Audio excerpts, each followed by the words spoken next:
नमस्कार, आप देख रहे हैं अपना बिहार। मैं हूं शुभे मिश्रा आपके साथ। बुलेटिन की शुरुआत बड़ी खबर के साथ करेंगे। दरभंगा से बड़ी खबर आ रही है। दुर्गा मंदिर से लौट रहे श्रद्धालुओं पर पथराव हुआ है। मुस्लिम समुदाय के लोगों पर यह आरोप लगा है, कलश स्थापना कर लौट रहे श्रद्धालुओं पर पथराव हुआ। अचानक छत से पथराव होने से भगदड़ की स्थिति हो गई। मोहम्मद अलाउद्दीन की छत पर से पत्थर फेंकने के आरोप हैं। मौके पर पहुंची कई थानों की पुलिस। कुशेश्वर स्थान थाना की केवट गामा पंचायत के पछियारी गांव का यह मामला बताया जा रहा है। इस वक्त की बड़ी खबर आपको बता रहे हैं दरभंगा से, जहां कलश स्थापना कर लौट रहे लोगों के ऊपर पथराव हुआ है। छत से पथराव होने की खबर है। और इस पूरी खबर की अधिक जानकारी के साथ न्यूज 18 संवाददाता दरभंगा से विपिन कुमार हमारे साथ फोन लाइन पर जुड़ गए हैं। विपिन, क्या कुछ जानकारी है, क्या हुआ वहां पर और फिलहाल क्या स्थिति है? जी बता दूं कि जो वहाँ स्थानीय लोग बता पा रहे हैं, इसके अनुसार जो केवटगामा पंचायत के पछियारी गांव है, वहाँ एक दुर्गा मंदिर है और दुर्गा मंदिर से आज चैती दुर्गा पूजा का पहला दिन है। तो वहाँ कलश बैठाने के बाद कुछ महिला वहाँ से वापस लौट रहे थे। उसी क्रम में जो मुस्लिम समुदाय के जो घर है, वहाँ पे जो है एक मुर्गी जो है वो लगा कि उन लोगों को कि ये लोग मुर्गी पकड़ रहे हैं, जिसके बाद वहां पर जो है ऊपर से छत पर से पथराव होने लगा। और पथराव होने के बाद, चूंकि एक बात और बता दूं कि ये होली के दिन भी दोनों समुदाय में जो लड़ाई की बातें कही जा रही है, उस समय भी जो है दोनों के बीच जो है झड़प हुआ था। लेकिन पुलिस उस समय पीआर बॉन्ड भरवा कर दोनों मामला शांत करा दिया गया था। तो कहीं ना कहीं होली से ही ये विवाद वहां पे था। और अचानक आज जो जब लोग भक्त लौट रहे थे, उस समय जो है मुर्गी लगा कि उन लोगों को कि मुर्गी लेके ये लोग जाना चाह रहे हैं, इसको लेके जो है पथराव कर दिया गया। और पथराव होने के बाद जो है पहले अलाउद्दीन के छत पर से, जो वीडियो में देखा भी जा सकता है कि छत पर से मुस्लिम समुदाय के लोग पथराव कर रहे हैं। उसके बाद दोनों तरफ से जमकर पथराव हुआ, लेकिन मौके पर पुलिस तुरंत पहुंच जाती है और पहुंचने के बाद मामला को शांत कर लिया जाता है। एसएसपी जगन्नाथ रेड्डी से जब बात की गई तो उन्होंने कहा कि स्थिति सामान कर लिया गया है, लेकिन गांव का जो सूत्र बता रहे हैं उसके अनुसार अभी भी तनाव बना हुआ है। जी विपिन, क्या उपद्रवियों की पहचान अब तक हो पाई है कि कौन कौन से वो लोग थे जिनकी तरफ से ये पथराव किया गया? किसके घर से ये पथराव हुआ? क्या इस बात की जानकारी या उन पर किसी तरह की कोई कार्रवाई अब तक की गई? पुलिस तो पुष्टि अभी नहीं कर पा रही है, लेकिन जो स्थानीय लोग हैं उनके द्वारा ये कहा जा रहा है कि 3 मुस्लिम समुदाय के से हिरासत में लिया गया है। जो मोहम्मद अलाउद्दीन जो नाम आ रहे हैं, उनके एक भाई हैं, उन पर भी जो है कार्रवाई करने की बात कही जा रही है। लेकिन 3 लोगों को अभी जो है हिरासत में लेने की बात अभी तक सामने आई है। चलिए, बहुत बहुत शुक्रिया विपिन हमारे साथ जुड़ने के लिए, तमाम जानकारी के लिए। इस पूरी खबर पर आप लगातार नजर बनाए रखें। और इस बीच बड़ी खबर बांका से आ रही है, जहां मंदार पर्वत की तलहटी में भीषण आग लग गई है और आग मंदार पर्वत की तरफ बढ़ रही है। मंदार पहाड़ के जंगल में यह भीषण आग लग गई। तेज हवा की वजह से आग फैलती ही जा रही है। आग की चपेट में आकर पेड़ और वनस्पति जलकर राख हो रहे हैं। अग्निशमन विभाग की टीम आग पर काबू पाने की कोशिश में जुटी है। आग लगने की वजहों का पता नहीं चल सका है। मंदार पर्वत के आसपास लोगों का आना जाना बंद कर दिया गया है। इस वक्त की बड़ी खबर बांका से आपको बता रहे हैं। तस्वीरें आप देख पा रहे होंगे, पहाड़ के जंगल में ये भीषण आग लगने की घटना हुई है। मंदार पर्वत की तरफ ये आग बढ़ रही है, जिसकी वजह से ये हादसा हो रहा है। तेज हवा की वजह से आग चारों तरफ फैल गई है। हालांकि अग्निशमन विभाग को सूचित किया गया है और आग पर काबू पाने की कोशिश लगातार जारी है। तो बांका से ये बड़ी खबर आपको बता रहे हैं, मंदार पर्वत की तलहटी में आग लग गई है। और इस पूरी खबर की अधिक जानकारी के साथ बांका से न्यूज 18 संवाददाता नागेंद्र द्विवेदी हमारे साथ फोन लाइन पर जुड़ गए हैं। नागेंद्र, क्या कुछ जानकारी है? तो नागेंद्र से हम पूरी जानकारी लेंगे, लेकिन उससे पहले आपको ये तस्वीरें हम दिखा रहे हैं। बांका से ये तस्वीरें सामने आई है, जहां मंदार पर्वत की तलहटी में आग लग गई है, जिसकी तस्वीरें हम आपको दिखा रहे हैं। और इस पूरी खबर की अधिक जानकारी के साथ न्यूज 18 संवाददाता बांका से नागेंद्र हमारे साथ एक बार फिर जुड़ गए। नागेंद्र, क्या जानकारी है इस वक्त, वहां पर क्या स्थिति है? अग्निशमन विभाग की टीम वहां पहुंच पाई है अब तक?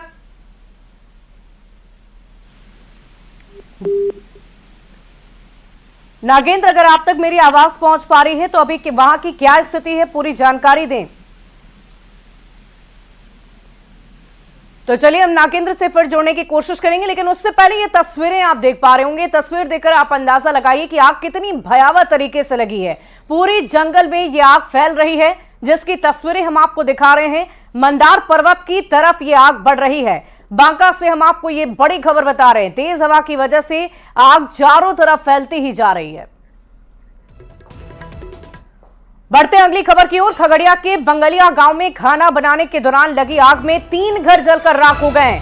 आग में झुलसकर 2 बच्चे की दर्दनाक मौत हो गई। काफी कड़ी मशक्कत के बाद आग पर काबू पा लिया गया है। 2 बच्चे की मौत के बाद परिजनों में हाहाकार मच गया। लोगों ने प्रशासन से पीड़ित परिवार को मुआवजा दिलाने की मांग की है।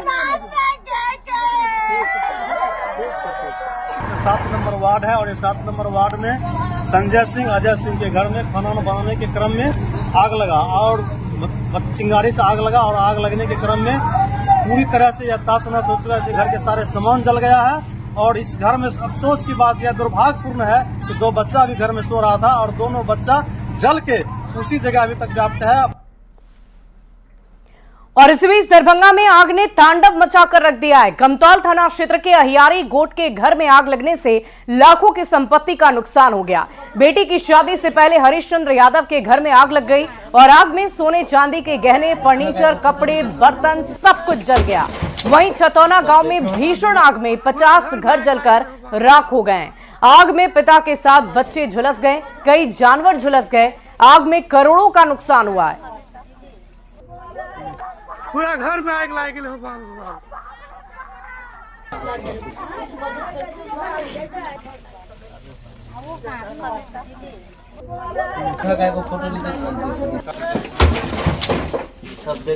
तो आग से लाखों का नुकसान हुआ है, जिसकी तस्वीरें हम आपको दिखा रहे हैं। बेटी की शादी से पहले ये घटना हो गई। जो तस्वीरें आप देख पा रहे होंगे, लाखों का सामान जलकर खाक हो गया।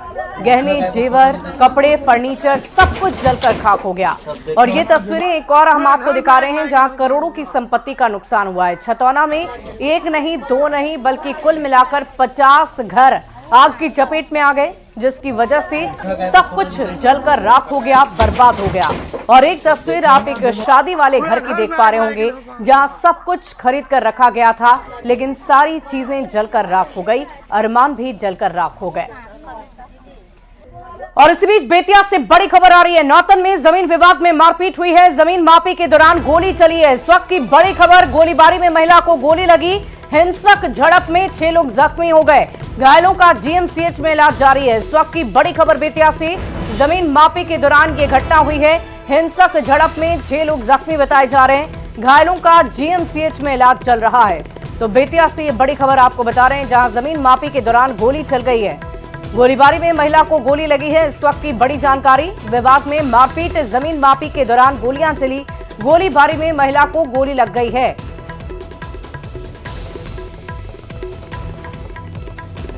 पीछे से मारे लगलो मनसा, गोली सब फायर पर मारा जी। तो रॉड से मारा है, बंदूक से गोली चलाया है तो मेरी माँ को लगा है। भाई बेटा भी घायल है। सब हम लोग निहत्थे थे पीछे में, बाकी वहाँ की आम जनता जो पंच लोग को रखे थे हम लोग सब हो गई हो।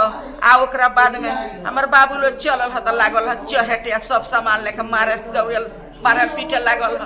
बाद में हम जननी है दुआरा रनी है भारत दुआर, बाद में जननी है त गईनी है त हमरा के गोली लागल, तड़ गोली चलावे। अपने बाबू लोग बटौर क देले रहल, हमरा पर लागल गोली चलावे। और इसी बीच मुंगेर में पुलिस पर हमला मामले में 5 महिला समेत 10 लोगों को गिरफ्तार कर लिया गया है। बीती देर रात आर्म्स एक्ट मामले में वांटेड अपराधी देवराज उर्फ देबू को जब पुलिस ने गिरफ्तार कर थाने लेकर पहुंची तो ग्रामीणों ने सड़क जाम कर दी। जब पुलिस जाम छुड़ाने पहुंची तो भीड़ ने पुलिस पर ही पथराव कर दिया। पथराव में 4 कांस्टेबल जख्मी हो गए। और अब हमलावरों के खिलाफ बड़ी कार्रवाई करते हुए पुलिस ने 10 नामजद आरोपी को गिरफ्तार कर लिया है, जिसमें 5 महिला भी शामिल है। की ओर से 4 लोगों को चोटें आई, जिसमें 2 महिला पुलिस बल और 2 पुरुष पुलिस बल को चोटें आई। उसी दौरान पुलिस के द्वारा उन लोगों में से 10 लोगों को गिरफ्तार किया गया है और 10 लोगों को गिरफ्तार किया गया और लोगों को चिन्हित किया गया। इसमें 15 लोगों और को नामजद किया गया और कुछ अज्ञात के ऊपर एक और कार्य दर्ज किया। और इधर बेतिया में पुलिस शराब के नए कारोबार के तरीकों को देखकर हैरान रह गई। जमीन के भीतर शराब के निर्माण का कार्य चल रहा था और शराब के खिलाफ विशेष अभियान में 500 लीटर से ज्यादा देसी शराब को नष्ट कर दिया गया। पुलिस शराब कारोबारियों की पहचान में जुटी हुई है।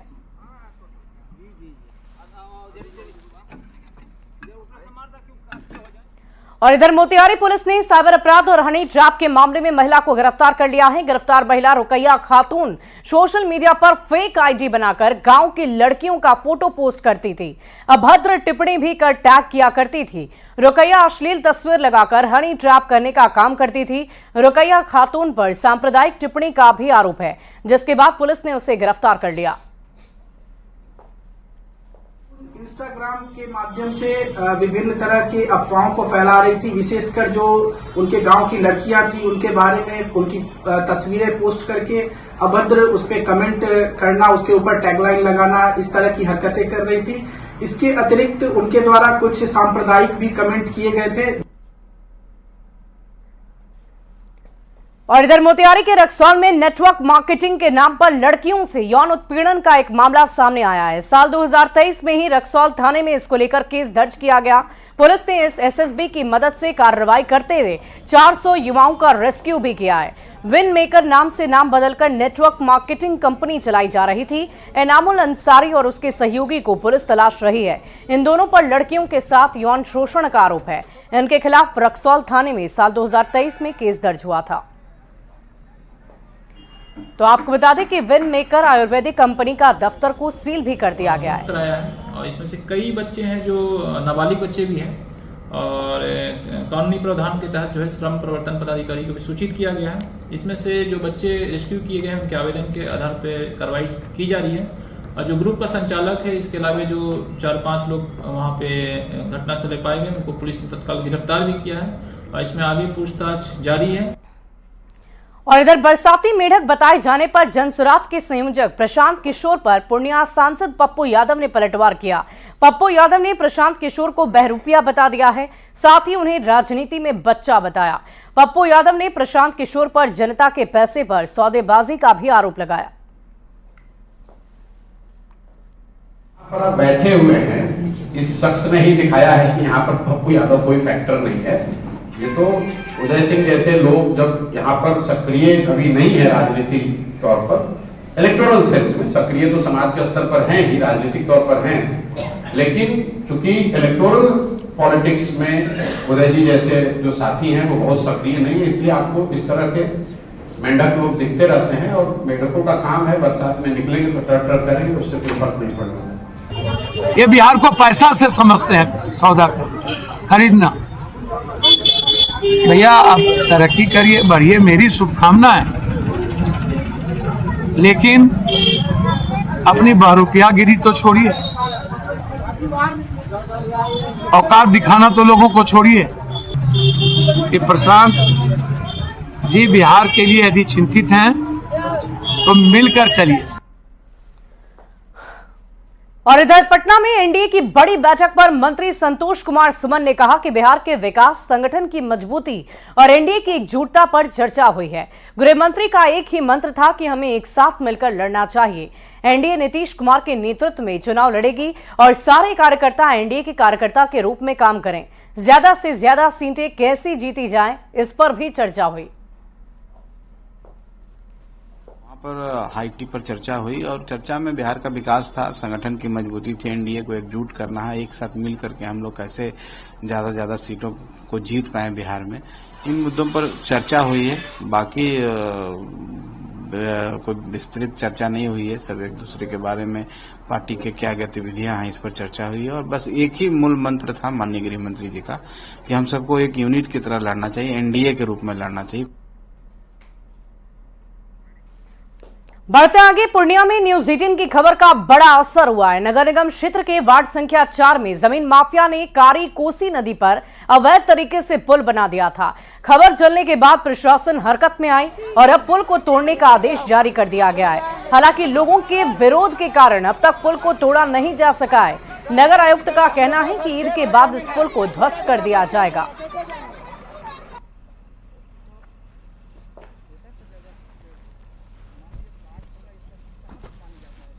लोगों का डिमांड है वो अभी तक नगर निगम प्रशासन के को प्राप्त नहीं हुआ है। यदि कहीं और किसी फोरम में उन्होंने दिया है और वो मेरे पास आता है तो उचित माध्यम से उसकी जांच कर करके और वहाँ ऐसा कोई आवश्यकता समझी जाएगी तो वो कार्य कराया जाना चाहिए। और रामनवमी से पहले भागलपुर शहर राममय हो गया है। शहर के लाजपत पार्क मैदान में प्रभु श्री राम की 100 फीट लंबी और 50 फीट चौड़ी आकृति जमीन पर उकेरी गई है। गंगा नदी के बालू, वेस्ट मटेरियल और इको फ्रेंडली कलर से यह आकर्षक आकृति बनाई गई है। प्रभु श्री राम की आकृति के सामने हजारों श्रद्धालुओं ने आरती की है और दीपोत्सव मनाया है। की भूमि पर प्रभु श्री राम की आकर्षक आकृति उकेरी गई है और आज इस आकृति को देखने के लिए अंग प्रदेश के हजारों लाखों श्रद्धालु यहां पर लाजपत पार्क मैदान पहुंचे हुए हैं। तस्वीरों में भी साफ तौर पर देख सकते हैं कि किस तरह से ये प्रभु श्री राम की आकर्षक आकृति पवित्र उत्तर वाहिनी गंगा के बालू और कई सारे मटेरियल से मिलकर बनाया गया है। प्रभु श्री राम की आकर्षक झांकी लोग भी साक्षी बने हैं। आज लाखों की संख्या में लाजपत मैदान में हम सब लोग मिलकर के भगवान रामचंद्र जी के चरित्र को, उनके संस्कार को, उनके विचार को अपने अंदर हृदयंगम कैसे करें, उसके लिए जरूरी है उनका साक्षात्कार कराना। और इसीलिए आज यहाँ पर भगवान रामचंद्र जी की 10,200 स्क्वायर फीट का ये झांकी आपके सामने वेस्ट मटेरियल के द्वारा बनाया गया। फिर से तस्वीर देख लीजिए कि हर साल जो है भाजपा नेता अरिजीत शाश्वत चौबे के द्वारा नव वर्ष से पहले इस तरह की आकृति उकेरी जाती है और लगातार 4 सालों से यह आकृति बनाई जा रही है। लोगों में उत्साह ऐसा कि अयोध्या से चलकर प्रभु श्री राम अंग प्रदेश पहुंच गए हैं। विकास कुमार सिंह, न्यूज 18, भागलपुर। और इधर पटना के महावीर मंदिर से आज रामनवमी शोभा यात्रा रथ को रवाना किया गया। इस मौके पर केंद्रीय मंत्री गिरिराज सिंह, रविशंकर प्रसाद, रामकृपाल यादव और बिहार सरकार के मंत्री नितिन नवीन भी मौजूद रहे। नितिन नवीन ने कहा कि आज से ही हिंदू नववर्ष की शुरुआत हो रही है और आज से ही ये रथ राजधानी पटना में भ्रमण करेगा। जायजा लिया है न्यूज 18 संवाददाता विनीता मिश्रा ने। रामनवमी विशेष रूप से राजधानी पटना में मनाई जाएगी, इसकी पूरी तैयारी कर ली गई है। आज चैत्र नवरात्र का पहला दिन है, हिंदू नववर्ष की शुरुआत हो रही है और आज के दिन रामनवमी शोभा यात्रा की शुरुआत भी यहां की जा रही है। पटना के महावीर मंदिर से रामनवमी शोभा यात्रा जो रथ है उसे रवाना किया जा रहा है। केंद्रीय मंत्री गिरिराज सिंह, रविशंकर प्रसाद, रामकृपाल और बिहार सरकार के मंत्री नितिन नवीन सबने मिलकर इस रथ को रवाना किया है। बजरंगबली यहाँ इस रथ पर नजर आ रहे हैं और विधि विधान के साथ इस रथ को आज रवाना किया जा रहा है। कितना महत्वपूर्ण है ये रामनवमी? देखिए, रामनवमी तो निश्चित रूप से जब से आदिकाल से कह सकते हैं हजारों वर्ष पूर्व से जीवन जीने की पद्धति राम के जीवन से मिलती है और हम सभी लोग रामनवमी में उनके जन्म दिन को पूरी धूमधाम से मनाते हैं। जब से अयोध्या में श्री राम जी की स्थापना हुई, नए मंदिर का, भव्य मंदिर का आकलन हुआ, पूरे देश में इसका वातावरण हर्षोल्लास का रहता है और हम लोग चाहते हैं कि जिस प्रकार से श्री राम जी की जन्म स्थान अयोध्या में रामनवमी मनता है, उसी प्रकार से बिहार में भी माँ सीता की नगरी में भी उसी प्रकार से धूमधाम से रामनवमी। ध्वज के साथ आज रथ रवाना हो रहा है, पूरे पटना में भ्रमण करने वाला है ये रथ। पूरे पटना में सबसे पहले हिंदी नववर्ष की बधाई देता है प्रथम दिन का और साथ ही साथ आम लोगों को महावीर ध्वज अपने अपने घरों पर लगाने का आह्वान करता है और निमंत्रण देता है कि आइए 6 अप्रैल को श्री रामनवमी के दिन श्री राम चौक डागमला चौराहे पे भव्य रामनवमी का आयोजन में शिरकत करिए, अद्भुत झांकियों को देखिए और राम जी के जीवन काल से जुड़े हुए झांकियों को प्रदर्शन होता है। बिल्कुल, तो रामनवमी की जो शोभा यात्रा है उसकी शुरुआत यहाँ हो रही है। इस रथ को पूरे पटना में भ्रमण कराया जाएगा और 51 शोभा यात्राओं में से एक शोभा यात्रा ये भी है जिसकी शुरुआत आज हो गई है। रामनवमी शोभा यात्रा रामनवमी के दिन यानी 6 अप्रैल को डाक बंगला चौराहे पर कई शोभा यात्रा नजर आएगी, उसमें से ये है और आज ये रथ रवाना हुआ है। विनीता मिश्रा, न्यूज 18 पटना। बिहार, झारखंड और उड़ीसा के मुसलमानों के प्रमुख इदार इमारते शरिया और खानका मुजीबिया ने चांद के दीदार के साथ ही कल ईद मनाए जाने का ऐलान कर दिया है। इमारते शरिया के 11 सदस्यीय टीम ने चांद देखने के बाद कल ईद मनाने का ऐलान किया। चांद के दीदार के साथ ही मुसलमान भाइयों ने एक दूसरे को गले लगाकर बधाई दी है। कल मुस्लिम भाई इदारों और मस्जिदों में एक साथ नमाज अदा करेंगे। रमजान को ईद उल फित्र का चांद आम तौर पर नजर आया।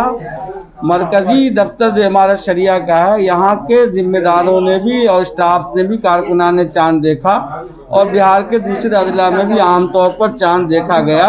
इसलिए इमारत शरिया बिहार झारखंड के काजी शरीयत ने ऐलान किया है कि कल 31 मार्च को शव्वाल की पहली तारीख करार पाई और कल ही ईद उल फित्र की नमाज अदा की जाएगी इंशाअल्लाह।